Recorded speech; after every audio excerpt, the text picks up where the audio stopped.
এবার ইয়েমেনি ক্ষেপণাস্ত্র হামলার আতঙ্কে লাখ লাখ ইসরায়েলি। আরো বিস্তারিত জানিয়ে দিব। এদিকে লেবাননে নতুন করে ইসরায়েলি ড্রোন হামলা, নিহত অন্তত 6 জন। এবার ইমরান খানের মুক্তির দাবিতে বিক্ষোভে উত্তাল পাকিস্তান। এদিকে ইউক্রেনে একদিনে 1250 জন সেনা নিহত, দাবি রাশিয়ার।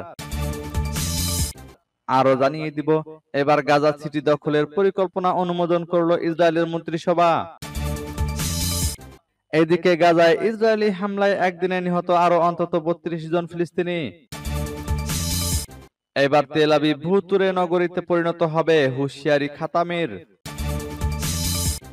এবং সর্বশেষে জানিয়ে দিব, এদিকে ভারতের বিরুদ্ধে গভীর হামলার হুঁশিয়ারি দিল পাকিস্তান সেনাবাহিনী। শুনছিলেন সংবাদ শিরোনাম, এখন বিস্তারিত। তবে তার আগে অনুরোধ থাকবে, এই ভিডিওতে একটি লাইক দিন এবং কমেন্টস করে জানিয়ে দিন আপনি কোন জেলা থেকে বা কোথায় থেকে আমাদের সাথে যুক্ত রয়েছেন।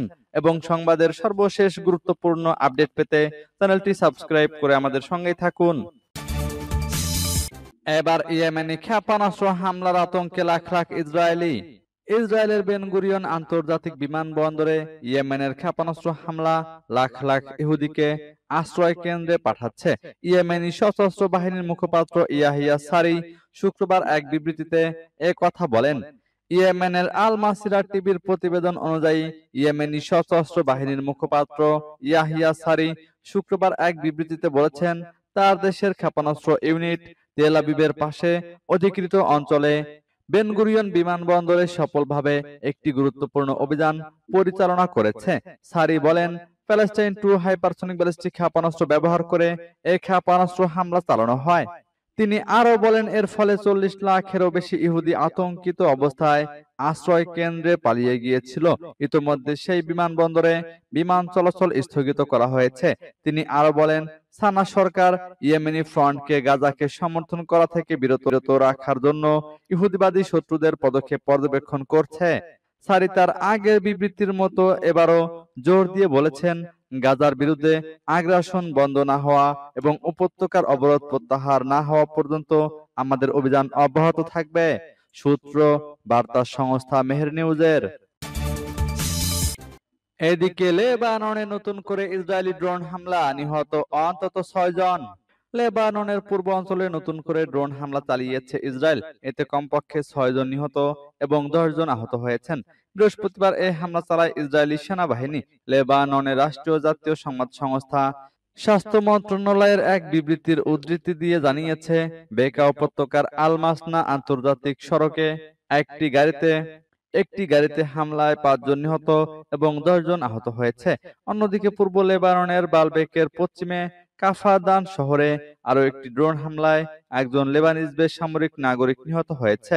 সংবাদ সংস্থার মতে, ড্রোনটি লক্ষ্য করার সময় ওই ব্যক্তি তার বাড়ির বাইরে দাঁড়িয়েছিলেন। তবে এ বিষয়ে বিস্তারিত তথ্য পাওয়া যায়নি। স্বাস্থ্য মন্ত্রণালয় জানিয়েছে, দক্ষিণ লেবাননের মারজায়ুন জেলার দেওর সিরিয়ানে রাতভর ইসরায়েলি হামলায় এর আগে একজন সিরীয় নাগরিক নিহত এবং আরো 2 জন আহত হয়েছেন। এনএনএ জানিয়েছে, ইসরায়েলি সেনাবাহিনী লিটানি নদীর কাছে দেওর সিরিয়ানের উত্তর উপকণ্ঠ পাশাপাশি আবাসিক এলাকার কাছে একটি গ্যারেজ এবং বুলডোজারও লক্ষ্যবস্তু করেছে। একটি বিবৃতিতে ইসরায়েলি সেনাবাহিনী দাবি করেছে যে তারা হিজবুল্লাহর অবকাঠামোগত স্থানে আঘাত হেনেছে। এবার ইমরান খানের মুক্তির দাবিতে বিক্ষোভে উত্তাল পাকিস্তান। কারাবন্দী সাবেক প্রধানমন্ত্রী ইমরান খানের মুক্তির দাবিতে বিক্ষোভে উত্তাল পাকিস্তান। লাহোর, করাচি সহ বিভিন্ন শহরে বিক্ষোভ করেন তেহরিকে ইনসাফের শত শত নেতাকর্মী। মোটরযান, রিকশা সহ অন্যান্য গাড়িতে র্যালি করেন তারা। এই সময় পুলিশের সাথে সংঘর্ষ হয় বিক্ষোভকারীদের।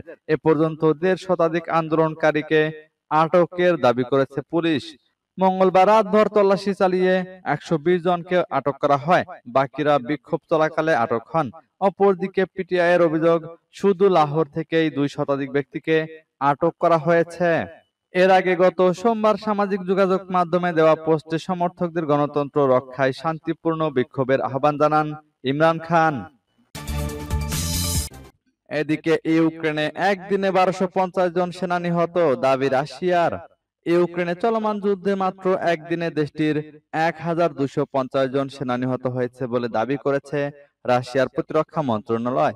মস্কো থেকে প্রকাশিত এক বিবৃতিতে এ তথ্য জানানো হয়। রুশ প্রতিরক্ষা মন্ত্রণালয়ের ভাষ্যমতে, ইউক্রেনের বিভিন্ন যুদ্ধ অঞ্চলে দায়িত্বপ্রাপ্ত রাশিয়ান বাহিনী গত 24 ঘন্টায় একযোগে অভিযান চালিয়ে ইউক্রেনীয় বাহিনীকে গুরুতর ক্ষয়ক্ষতির মুখে ফেলে।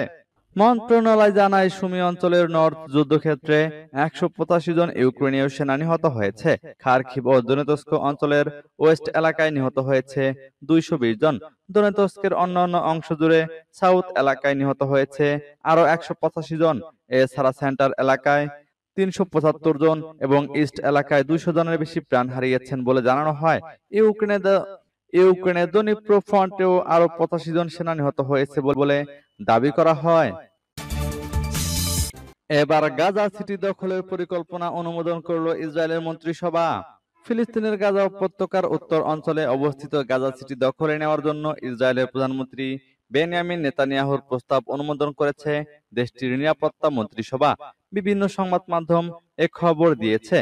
তাৎক্ষণিকভাবে প্রধানমন্ত্রীর কার্যালয় এ পরিকল্পনা বা প্রস্তাব অনুমোদন করার বিষয় প্রকাশ্যে নিশ্চিত করেনি। তবে ইসরায়েলের এ উদ্যোগ হবে যুদ্ধবিধ্বস্ত ফিলিস্তিনি ভূখণ্ডে বড় ধরনের উত্তেজনা বৃদ্ধির পদক্ষেপ। মার্কিন সংবাদ মাধ্যম অ্যাক্সিওস প্রথম এ খবর জানায়। অ্যাক্সিওসের প্রতিবেদনে সাংবাদিক বারাক রাভিদ প্রধানমন্ত্রী নেতানিয়াহুর কার্যালয়ের উদ্ধৃতি দিয়ে লিখেছেন, রাজনৈতিক নিরাপত্তা মন্ত্রিসভা হামাসকে পরাজিত করার প্রধানমন্ত্রীর প্রস্তাব অনুমোদন করেছে। ইসরায়েলি সেনাবাহিনী গাজা সিটি দখলের প্রস্তুতি নেবে এবং একই সঙ্গে যুদ্ধক্ষেত্রের বাইরে থাকা সাধারণ ফিলিস্তিনিদের জন্য মানবিক সহায়তার ব্যবস্থা করবে। নাম প্রকাশে অনিচ্ছুক এক জ্যেষ্ঠ ইসরায়েলি কর্মকর্তার বরাত দিয়ে রাভিদ আরো জানিয়েছেন, ইসরায়েলের লক্ষ্য হলো আগামী 7 অক্টোবরের মধ্যে গাজা সিটির সব ফিলিস্তিনের সাধারণ মানুষকে কেন্দ্রীয় শরণার্থী শিবির ও অন্যান্য এলাকায় সরিয়ে নেওয়া। এদিকে গাজায় ইসরায়েলি হামলায় একদিনে নিহত আরো অন্তত 32 জন ফিলিস্তিনি। ফিলিস্তিনের অবরুদ্ধ গাজা উপত্যকার বিভিন্ন স্থানে ইসরায়েলি হামলায় একদিনে আরো অন্তত 32 জন ফিলিস্তিনি নিহত হয়েছেন।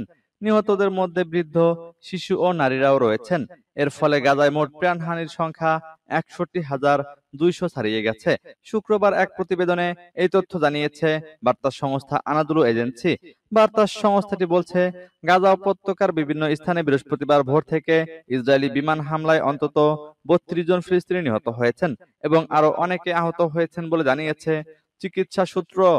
এর মধ্যে গাজা শহরের উত্তর পশ্চিমে আল শাতি শরণার্থী শিবিরে একটি আবাসিক অ্যাপার্টমেন্টে হামলায় 3 জন নিহত হন। উত্তর গাজার শেখ রিদওয়ান এলাকায় এক বৃদ্ধ এবং 2 নারী নিহত হন। পূর্ব গাজার আল তুফা এলাকায় এক নারী নিহত হন। একই এলাকায় একটি তাঁবুতে আশ্রয় নেওয়া এক পরিবার, পিতামাতা ও 4 শিশু ইসরায়েলি ড্রোন হামলায় নিহত হয়। মধ্য গাজার নুসাইরাত শরণার্থী শিবিরে একটি অ্যাপার্টমেন্টে হামলায় 4 জন নিহত হয়। নিহতদের মধ্যে 2 জনই শিশু। এবার তেল আবিব ভুতুড়ে নগরীতে পরিণত হবে, হুঁশিয়ারি খাতামের। ইসরায়েল যুদ্ধবিরতি লঙ্ঘন করলে তেল আবিব ভুতুড়ে নগরীতে পরিণত হবে বলে হুঁশিয়ারি দিয়েছেন তেহরানে জুমার নামাজের অস্থায়ী খতিব আয়াতুল্লাহ আহমদ খাতামি। শুক্রবার জুমার নামাজের খুতবা দেওয়ার সময় তিনি এ হুঁশিয়ারি দেন। আয়াতুল্লাহ খাতামি বলেন, শত্রুরা সর্বদা ইরানকে ধ্বংস করার চেষ্টা করেছে। এখন তারা ধ্বংসের কথা বলছে, কারণ তারা নিজেদেরকে জীবন মৃত্যুর পরিস্থিতিতে দেখতে পাচ্ছে, কিন্তু আমরা সাইপ্রাস গাছের মতো দৃঢ়ভাবে দাঁড়িয়ে আছি। তিনি বলেন, বিশ্বব্যাপী বিক্ষোভ ইসরায়েলের প্রতি ক্রমবর্ধমান ঘৃণা প্রদর্শন করে। অন্যদিকে ইরান শক্তিশালীভাবে আমেরিকার ঘাঁটিকে লক্ষ্য করে বিশ্বের কাছে তার শক্তি প্রদর্শন করেছে। খাতামি আরো বলেন, এই যুদ্ধ ইসরায়েলকে একটি ক্যান্সারযুক্ত টিউমার হিসেবে প্রকাশ করেছে, যা অপসারণ করতে হবে। তিনি মুসলিম দেশগুলোকে সতর্ক করে বলেন, যদি ইসরায়েল শক্তিশালী হয় তাহলে সিরিয়ার সঙ্গে যা করেছে তা তাদের ক্ষেত্রেও করবে। তিনি আরো বলেন, ইরান যুদ্ধের সূচনাকারী ছিল না, কিন্তু তারা দৃঢ়তার সঙ্গে নিজেদের রক্ষা করেছে। খাতামি মার্কিন যুক্তরাষ্ট্রের আগ্রাসনের রেকর্ডের নিন্দা জানিয়ে বলেন, ওয়াশিংটন সাম্প্রতিক দশকগুলোতে প্রত্যক্ষ বা পরোক্ষভাবে 25টি দেশে আক্রমণ করেছে এবং এর ইতিহাস অপরাধের একটি কালো দলিল।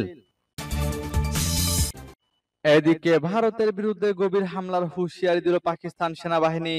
ভারতের যে কোনো আগ্রাসনের বিরুদ্ধে গভীর হামলার হুঁশিয়ারি দিয়েছে পাকিস্তান। দেশটির সামরিক বাহিনী জানিয়েছে, যদি দিল্লি ফের আগ্রাসী পদক্ষেপ নেয় তবে পাকিস্তানের প্রতিক্রিয়া শুরু হবে ভারতের অভ্যন্তর দিক থেকেই। বৃহস্পতিবার এক প্রতিবেদনে এ খবর দিয়েছে দ্য এক্সপ্রেস ট্রিবিউন। দ্য ইকোনমিস্টকে দেওয়া এক সাক্ষাৎকারে পাকিস্তান সেনাবাহিনীর মুখপাত্র লেফটেন্যান্ট জেনারেল আহমেদ শরীফ চৌধুরী বলেন, এইবার আমরা ভারতের পূর্ব দিক থেকেই শুরু করব। তিনি আরো বলেন, ভারতকে বুঝতে হবে তাদের যে কোনো জায়গায় হামলা চালানো হতে পারে। এই মন্তব্য এসেছে ভারতের প্রধানমন্ত্রী নরেন্দ্র মোদীর সাম্প্রতিক মন্তব্যের প্রেক্ষিতে, যেখানে তিনি সন্ত্রাসী হামলার জবাবে সামরিক প্রতিক্রিয়ার হুঁশিয়ারি দিয়েছিলেন।